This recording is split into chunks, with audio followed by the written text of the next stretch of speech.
Okay.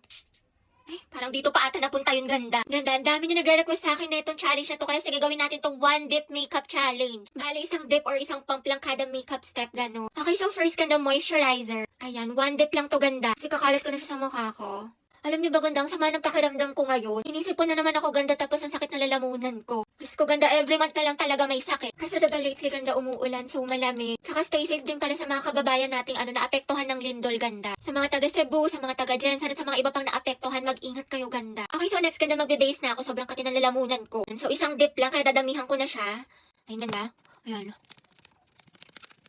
In fairness naman din kasi sa cushion na to, ganda talaga matatakpan niya buong mukha ninyo. Ayan, o diba? So far, umaayon sa atin tong challenge na to. Okay, so next ganda color corrector. So ayan, isang pump lang. Feeling ko madami na nga yan, ganda, kaya okay na yan. Feeling ko ang onti pala ganda. Edma na nga ganda. Okay, next concealer. Ayan, kuhain natin siya ng madami. Ay, kailangan ko yan. Ayan, sana madami yan. Nilagyan natin siya. Saka ko siya i-blend. Alam nyo ganda, parang binibasican ko lang tong challenge na to eh. Uy, parang napaka-easy naman neto. Wala bang mas mahirap dyan? Charot. Ganda for liquid blush, gagamitin ko to sa flower nose at ayan. Isang dip lang yan. Feeling ko okay na yan. Kasi ganda medyo pigmented din tong blush on na to.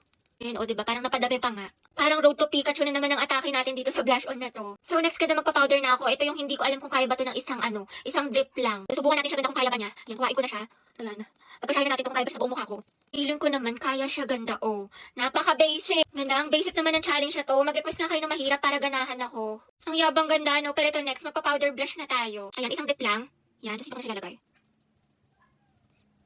Okay na to. Okay, so next ganda mag-eyeshadow na ako at ayan. Isang dip lang. Feeling ko okay na yun. Parang madami pa nga to. Ayan, tapos okay na to. Ayan, tapos blend ko lang siya. Tapos dito sa baba.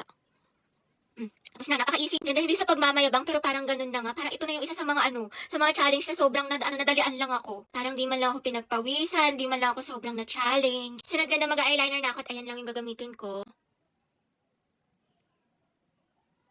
Napakadali. So, sunod din naman kahit ayan, ito yung gagamitin ko. Ayan, blend ko lang siya. Walang daya to ganda ha, dito lang talaga. Isa lang yung ko, isang dip lang. Dito sa baba. Okay na yan. Next ka na maglalagay lang ako sa lips at ayan, kukuha lang ako. Yan, isang dip lang yung ganda, blend ko na siya. At ang pinaka-last ganda, gagamit tayo ng setting spray. Bale, isang spray lang siya, okay. Ay, parang dito pa ata napunta yung ganda. Ganda, parang napakasyong ako dun. Parang ito lang yung na-feel ko na lagyan ng setting spray. Siguro ganda, ganyan-ganyan ko nila yung mukha ko sa hangin. Baka sakaling mahawaan ako ng setting spray. Pero lang ganda, here's the final look. Diyos ko ganda, sobrang dali lang niya. Charot. Pero seriously ganda, sobrang na-enjoy ko tong challenge na to. Finally, meron tayong challenge na parang ang chill-chill lang niya. Parang hindi ka sobrang aligaga, ganun. Ewan ko ganda, siguro kasi parang ang lalaki ng mga doe foot applicator, kaya parang sobrang nadalian lang ako. Yun lang ganda, kung may mga challenge pa kayo na gusto nyo gawin ko, request, i-comment nyo lang dyan.